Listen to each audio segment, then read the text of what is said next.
Years ago, in a bid to enhance her already curvaceous figure, Amanda had undergone a cosmetic procedure. She had always been beautiful, but she wanted more. She wanted to be perfect. The procedure was risky, but she didn't care. The surgeon promised her results that would make her the most desirable woman in Lagos. And for a while, it seemed like he had delivered on his promise.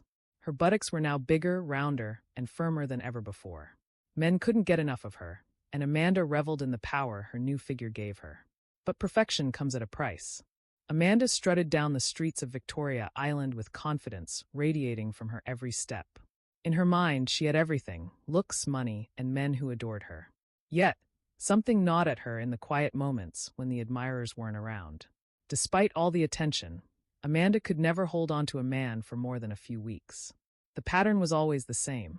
It started with compliments. "You're the most beautiful woman I've ever seen," they would say, their eyes lingering on her curves. The men would shower her with gifts and affection, taking her to the most expensive restaurants and promising her the world. But as soon as they had slept with her, they became distant, their texts came less frequently, and before long, they vanished without a trace. Amanda didn't understand it. She was convinced that her looks should be enough to keep any man interested.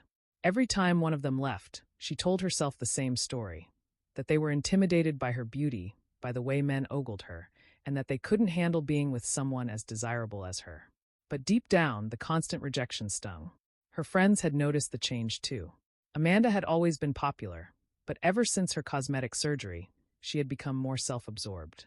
She often boasted about the number of men who wanted her, and how they couldn't resist her curves. The friends who once adored her started to distance themselves. They couldn't keep up with Amanda's constant vanity, her need for validation, and her increasing disinterest in anything outside of her own appearance. In her heart, Amanda knew something was wrong, but she refused to admit it. She was convinced that if she worked harder on her appearance, the right man would come along and appreciate her for who she was.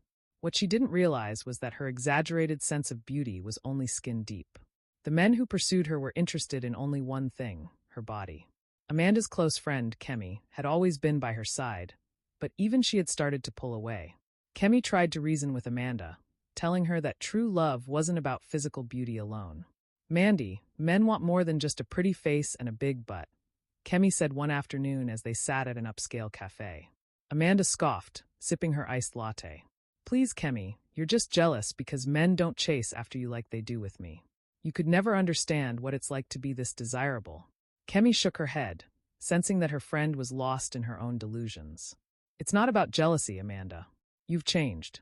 You think that your body is all that matters, but relationships aren't